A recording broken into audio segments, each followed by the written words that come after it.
हरियाणा के ऊर्जा, परिवहन एवं श्रम मंत्री अनिल विज ने कहा कि ऊर्जा विभाग में इंफ्रास्ट्रक्चर को सुदृढ़ करने के लिए उनके द्वारा अधिकारियों को निर्देश दिए गए हैं और इसी कड़ी में यमुनानगर में 800 मेगावाट का नया बिजली संयंत्र स्थापित किया जा रहा है और इसके लिए स्वीकृति प्रदान कर दी गई है। इसी प्रकार से बिजली की पुरानी तारों, कम लोड वाली तारों को भी बदला जाएगा। इसके अलावा श्री विज ने बताया कि पुरानी बसों को बदलने के साथ साथ बस अड्डों की हालत में भी सुधार कर आधुनिक रूप दिया जाएगा।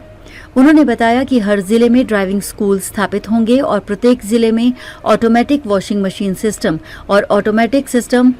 फॉर चेकिंग व्हीकल फिटनेस स्थापित करने के निर्देश अधिकारियों को दिए गए हैं। ऐसे ही प्रत्येक जिले में श्रमिकों के लिए एयर कंडीशन अस्पताल स्थापित करने के निर्देश भी अधिकारियों को दिए गए हैं ताकि श्रमिकों को भी बेहतर स्वास्थ्य सुविधाएं मिल सकें। श्री विज आज पंचकुला में प्री बजट परामर्श बैठक के उपरांत पत्रकारों द्वारा पूछे गए सवालों का जवाब दे रहे थे। श्री विज ने बताया कि 800 मेगावाट परियोजना को लगातार संचालित करने के लिए मैंने अधिकारियों को निर्देश दिए हैं कि फंड्स हमेशा उपलब्ध रहे ताकि ये परियोजना लगातार चलती रहे। उन्होंने बताया कि इसी प्रकार से राज्य में जितने भी पुराने ट्रांसफार्मर लगे हुए हैं उनको बदलने के लिए संबंधित अधिकारियों को निर्देश दिए गए हैं क्योंकि कम पावर के ट्रांसफार्मर बार बार खराब होते हैं और इससे बिजली बाधित होती है। उन्होंने कहा कि ट्रांसफार्मर बदलने का कार्य चरणबद्ध तरीके से किया जाएगा, लेकिन ये कार्य होना चाहिए। ऐसे ही उनके द्वारा अधिकारियों को बिजली की तारों को बदलने के लिए भी निर्देश दिए गए हैं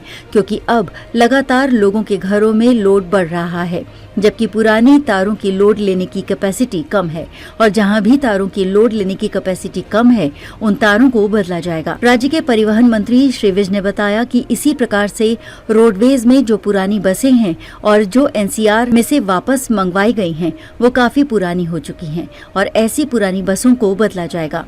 इसी तरह से कई स्थानों पर बस अड्डों के हालत ठीक नहीं है, उन्हें भी ठीक किया जाएगा। उन्होंने बताया कि विशेष रूप से गुरुग्राम का बस स्टैंड जो कि मिलेनियम सिटी है, एक मैदान की तरह है और वहां बसें चलाई जा रही हैं। वहां पर केवल शेड लगे हुए हैं। उन्होंने बताया कि पिछले दिनों वे गुरुग्राम के बस अड्डे का निरीक्षण करके आए थे।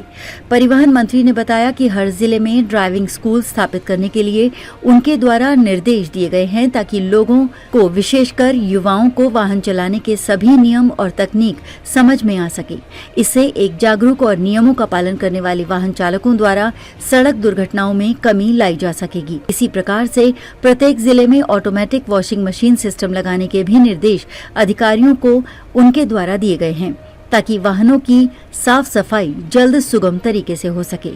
ऐसे ही राज्य के प्रत्येक जिले में automatic system for checking vehicle fitness का भी प्रावधान स्थापित करने का निर्देश अधिकारियों को परिवहन मंत्री द्वारा दिया गया है, जिस पर जल्द ही कार्य आरंभ किया जाएगा। उन्होंने बताया कि ईएसआई विभाग में खाली पीएचसी बनी हुई हैं और पीएचसी से मजदूरों को फायदा नहीं हो रहा है, केवल वो रेफर करते हैं। इसलिए उनके द्वारा सुझाव दिया गया है कि हर जिले में मजदूरों की संख्या के अनुसार उतने बेड का हमें अस्पताल बनाना चाहिए ताकि मजदूरों को स्वास्थ्य सुविधाएं मिल सके। इसी प्रकार श्रम मंत्री ने बताया कि हर जिले में श्रमिकों के लिए एयर कंडीशन अस्पताल स्थापित करने का सुझाव भी उनके द्वारा अधिकारियों को दिया गया है ताकि श्रमिकों को भी बेहतर सुविधाएं उपलब्ध कराई जा सके। 2 दिन तक पंचकुला में आयोजित किए गए प्री बजट परामर्श कैंप के संबंध में पूछे गए सवाल के जवाब में उन्होंने बताया कि प्री बजट परामर्श बैठक से काफी फायदा होता है क्योंकि इस प्रकार की परामर्श बैठकों में लोग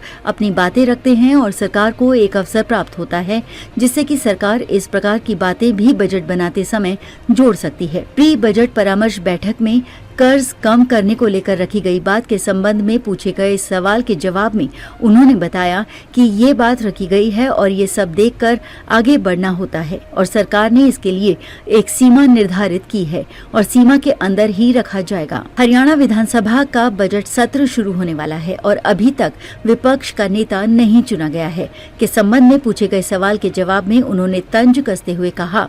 कि विपक्ष बिल्कुल डूबा हुआ है और अभी तक विपक्ष अपने विधायक दल का नेता का चुनाव नहीं कर सके हैं, जबकि ये अपने आप में बताता है कि इनके अंदर कितनी फूट है, लेकिन ये इनका आंतरिक मामला है।